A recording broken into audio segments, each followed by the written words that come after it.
आतंकवादी हैं जो सरेआम गोली चला रहे हैं। आतंकवादी हो या नहीं, हिंदुस्तान के अंदर गैर कानूनी गोली चला रहे हैं, आतंकवादी हैं। इनको तो खदेड़ के निकाल के ढूंढ के चूहा के जैसे निकाल के सालों को पेट्रोल लगा देना चाहिए और इनको भगाओ यहाँ से। अच्छा, आतंकवाद कैसे करे? वो तो देशभक्त मानते हैं अपने। किस चीज के देशभक्त कहने गोली चलाता है क्या? अपने नन्ही जन्नी जानों पे, छोटे छोटे बच्चों पे गोली चलती है क्या? तो AK-47 से फायर कर रहा है। क्या वो साधारण नागरिक है? AK-47 कहाँ से आई? तो क्या पलायन करने के लिए मजबूर है? तो कर ही रहे हैं, धीरे धीरे क्या करेंगे यहाँ मेरा कोई मरना थोड़ी है। कहाँ जाएंगे पलायन करके? और कहीं भी अपनी जान तो बचानी है हिंदुओं को।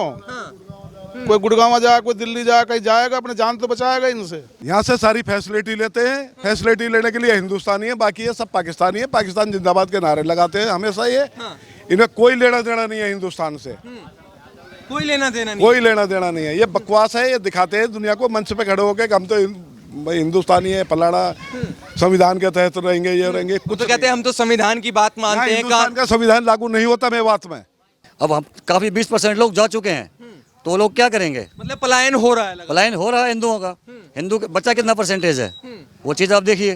बेटी को सबको परेशान करते हैं, जो छोटे छोटे जो छोटे छोटे जो हैं घर, उनको सबको परेशान करते हैं, बहन बेटियों को कहाँ जीने देते हैं। ये मतलब मेवात में परेशान कर रखा है हिंदू, पूरा परेशान है। लगातार हिंदुओं का पलायन हो रहा है। मेवात की घटना, मेवात में हिंसा, मेवात का नाम सुनते के साथ ही ये आता है कि तो मिनी पाकिस्तान बन गया है। जो ग्राउंड की बात है वो हमारे गांव उजीना गांव है। इसमें एक मोहल्ला एक ऐसा है कि जो कि कम से कम 20 गांवों से आके हिंदू आके यहाँ बसा हुआ है। अपने घरों को बेच आए और उजीना गांव में एक उजीना गांव में मतलब हिंदू आके बसा है। हिंदू बसा है क्योंकि उनको वहाँ खतरा है। यहाँ एक सैनिक कॉलोनी बोलते हैं, उसमें आधी पब्लिक अदर गांव की है। आधी से ज्यादा पढ़ी लिखी जनता बेचारी पढ़ाई के चक्कर में इस गांव को छोड़ के बाहर बसी पड़ी है। किसी कोई वो नहीं है। क्यों? पढ़े लिखे तो बहुत है, पर उसको बेचारे को रास्ता नहीं है, कहीं क्या पड़ेगा, क्या पड़ेगा। ये हिंसा हुई, कोई भी धर्म है, इनका सब काम होता है। इनने जुलूस निकाला या कुछ रोजा निकाला, इनके कुछ भी है, इनके कोई अड़चन नहीं करता है। हिंदू की यात्रा है तो इसमें क्यों अड़चन करी इनने? इनका क्या महत्व था? हिंदू की यात्रा हो रही है, मंदिर पे हो रही है, इनको क्या प्रॉब्लम आई इसमें? परमिशन लेनी पड़ेगी। परमिशन कोई भी ऐसा है जो भी पढ़ा लिखा इंसान है, बिना परमिशन के कोई काम करता है? आपको परमिशन मिली तभी तो उजीना गांव में आया। आपको जिस कंपनी से आप रिलेटेड हो, आप उजीने गांव में तब आए मीडिया को लेके, तब क्या नाम आपको परमिशन मिली? वहां पे यात्रा निकली थी, परमिशन मिली तभी तो गए हो। इनने क्यों वो किया उधर? पत्थरबाजों यहाँ के भी थे। ये कौन थे पत्थरबाज? कौन है ऑन ग्राउंड? इसमें मोबाइल में दिखाया जा रहा, सब चीज में दिखाया जा रहा, ग्राउंड में मुसलमान ही है। नहीं सब कौन है? ये मुसलमान भी नहीं, कोई नहीं है, आतंकवादी है। आतंकवादी है ये। मुसलमान पे जाती है कहानी, ये आतंकवादी है। आतंकवादी कैसे बोल? आतंकवादी हैं जो सरेआम गोली चला रहे हैं। आतंकवादी हो या नहीं, हिंदुस्तान के अंदर गैर कानूनी गोली चला रहे हैं, आतंकवादी हैं। इनको तो खदेड़ के निकाल के ढूंढ के चूहा के जैसे निकाल के सालों को पेट्रोल लगा देना चाहिए और इनको भगाओ यहाँ से। कहाँ जाएंगे भाग? ये जाएंगे जहाँ आतंकवादी की जगह, जेल में जाएंगे या फांसी पर लटकाओ। छोड़ के भागेंगे। जन्मभूमि को कोई छोड़ के भागता है? कोई नहीं भागता जन्मभूमि को छोड़ के। जहाँ जिंदा हुआ है वहीं मरेगा। और जीवन एक बार मिलता है, 2 बार नहीं मिलता। मौत भी एक बार आती है, 2 बार नहीं आती। जहाँ से पैदा हुए यहीं मरेंगे, जाएंगे नहीं हम।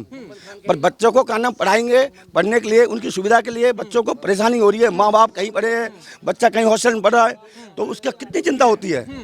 उस चीज़ को कोई नहीं देखता। फिर भी आतंकवाद यहाँ बसाया हुआ है। किसका बसाया हुआ है ये आतंकवाद? अच्छा, आतंकवाद कैसे करे? वो तो देशभक्त मानते हैं अपने। किस चीज के देशभक्त कहने गोली चलाता है क्या? अपने नन्ही जन्नी जानों पे, छोटे छोटे बच्चों पे गोली चलती है क्या? देशभक्त उसको कहते हैं जो छोटे बच्चों को संभाल के आगे ले जाए। ये कोई वो थोड़ी हुआ है। ये तो कहता आतंकवाद फैलाया इनने, गोली चलाई इनने मंदिर के ऊपर। क्या कह रहे थे आप? जो AK-47 से फायर कर रहा है, क्या वो साधारण नागरिक है? AK-47 कहाँ से आई? आतंकवादी के पास तो होती है, या सरकारी मुलाजिम के पास होती है, या आतंकवादी के पास होती है AK-47। लाइसेंस तो मिलता ही नहीं आम आदमी को AK-47 का। फिर आतंकवादी नहीं है तो और क्या है ये? और इससे ज्यादा बड़ा प्रूफ क्या चाहिए इनको आतंकवादी घोषित करने के लिए? तो संविधान की होती है बात, तो देश की होती है बात, तो भारत के कानून की होती है कि हम तो मानते हैं भारत के कानून को। हिंदुओं ने आके हमें उकसाया है। तीनों विधायक, यही आम आदमी आतंकवादी, तीनों विधायक भी आतंकवादी हैं। ये बिल्कुल पेवर इनको भड़काते हैं, आग लगाते हैं। इन्हें 92 में विधायक भी विधानसभा में बैठ के धमकी दे रहे हैं। विधानसभा जो विधानसभा में बैठ कर ऑन द फ्लोर धमकी दे रहा है, वो यहाँ क्या करता होगा? ये तो सोचने वाली बात। जो ऑन द फ्लोर संसद में बोल रहा है कि मैं प्याज से फोड़ दूंगा, या आके दिखाओ यहाँ। वो यहाँ क्या बोलता होगा जो विधानसभा में बोल रहा, विधानसभा में हर चीज रिकॉर्ड होती है। अच्छा, आपको क्या लगता है, जैसे वो कह रहे थे विधायक मामन खान जो नाम उनका, कि मैं प्याज से फोड़ दूंगा, मोनू मानेसर आके तो दिखाए। देखो अब इससे आगे क्या है, तो ग्राउंड में मोनू मानेसर नहीं आया, उसके आगे आ जाइए। हाँ। जो नाजुक बेचारे बच्चे छोटे हैं, बुजुर्ग हैं, जो उनके ऊपर तो गोली बरसा दी, मंदिर को तोड़ दिया। ये कोई उनमें कोई धार्मिक उसमें नहीं आता। ये आतंकवाद में तो आया, जो मंदिर तोड़ दिया या मस्जिद तोड़ दिया, क्या इनका आतंकवादी तो हुआ ही है, नॉर्मल आदमी नहीं है। भाई साहब से बात, क्या मेवात में लगातार बोल का है, उनने वो काम कर तो दिया, साबुत तो कर दिया ना उनने, भाई हमने प्याज से फोड़ दी, क्या रहा उसमें? आतंकवादी नहीं है वो, क्या है वो? देशभक्त हैं वो, कहते तो हैं हम देशभक्त हैं। वो तो कुछ भी कहें अपनी मर्जी से, ये देशभक्त तो हो गए क्या? नु बताओ, जिनने बहन कह बोल दिया संसद में प्याज फोड़ दूंगा, तो उनने प्याज फोड़ ही दी, उनने तो क्या छोड़ी? उन्होंने कहा खुली चेतावनी दी जा रही है कि खुली दी जा रही है, और क्या हो रहा है? सब ना दिख रही, सरकार गवर्नमेंट किसी को ना दिख रही है, खुली चेतावनी ही जब तो कर दिया उनने काम। तो क्या अब हिंदू की बात अगर मैं करूं, पलायन की बात हो रही है, कोई कह रहा है कि मिनी पाकिस्तान मेवात को बना दिया है। मिनी पाकिस्तान तो है ही, ये बना देने के है ही मिनी पाकिस्तान, जो मर्जी आए वो काम कर रहे हैं खुलेआम। सरकार क्या कर रही है इसमें?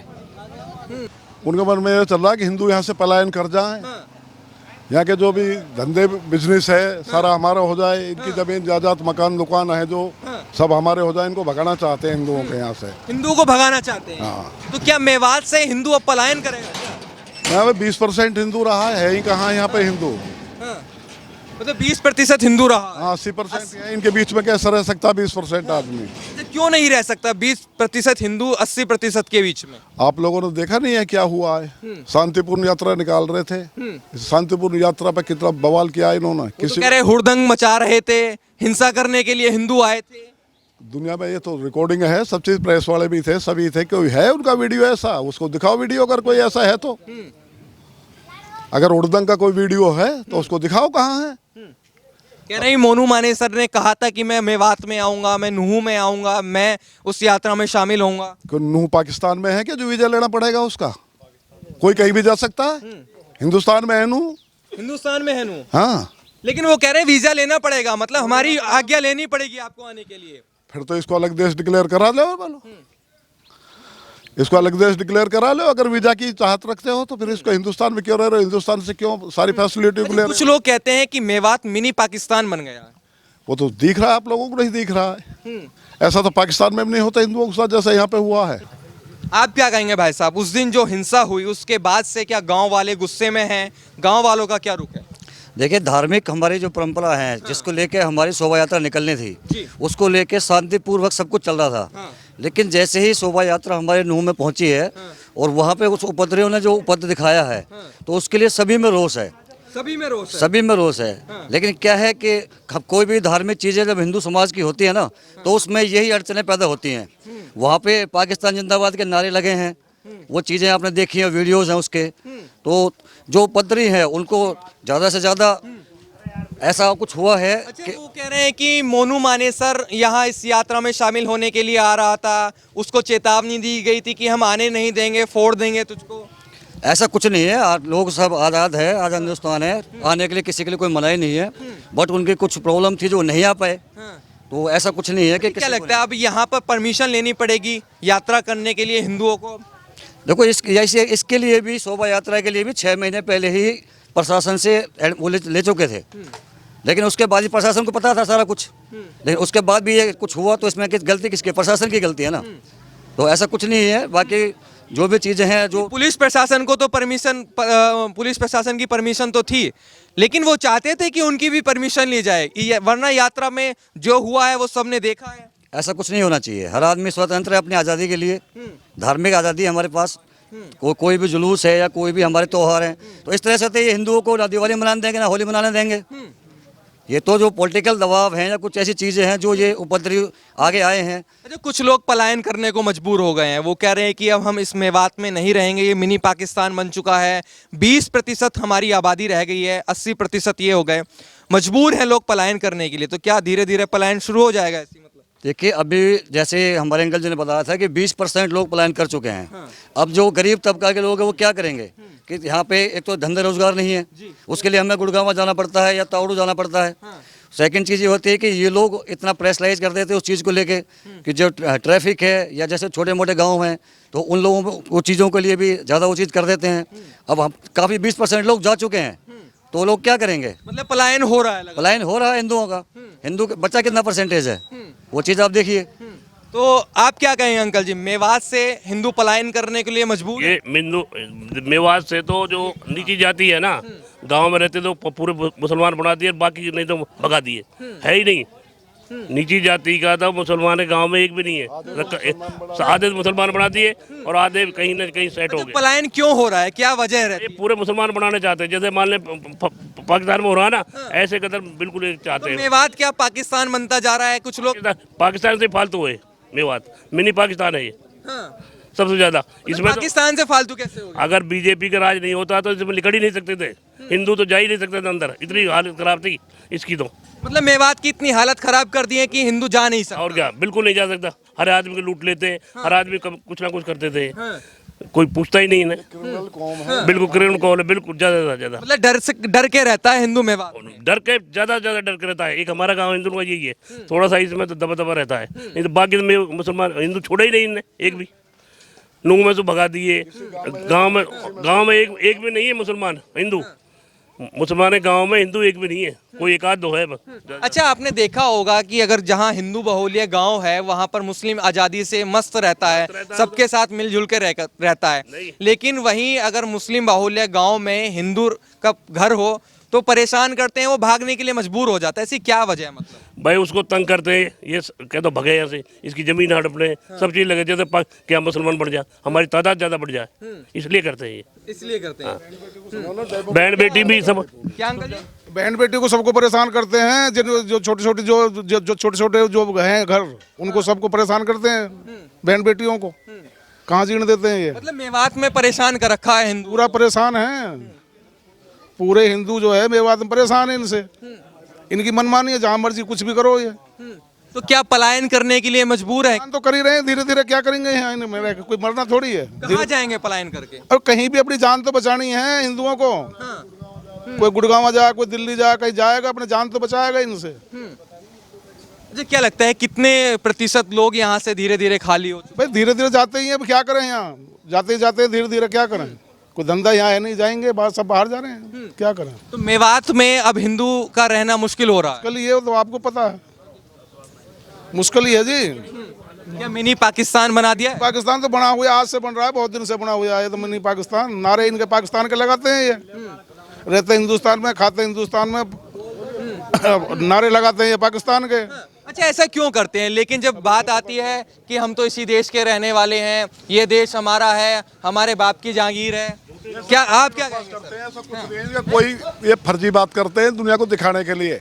इनकी कोई इंडिया के संग एक्सप्रेशंस नहीं है, इंडिया के साथ कोई लगाव नहीं है, कोई लगाव नहीं है, इनके फर्जी बात ये हमारे बाप का हिंदुस्तान है। यहाँ से सारी फैसिलिटी लेते हैं, फैसिलिटी लेने के लिए हिंदुस्तानी है, बाकी ये सब पाकिस्तानी है। पाकिस्तान जिंदाबाद के नारे लगाते हैं हमेशा ये।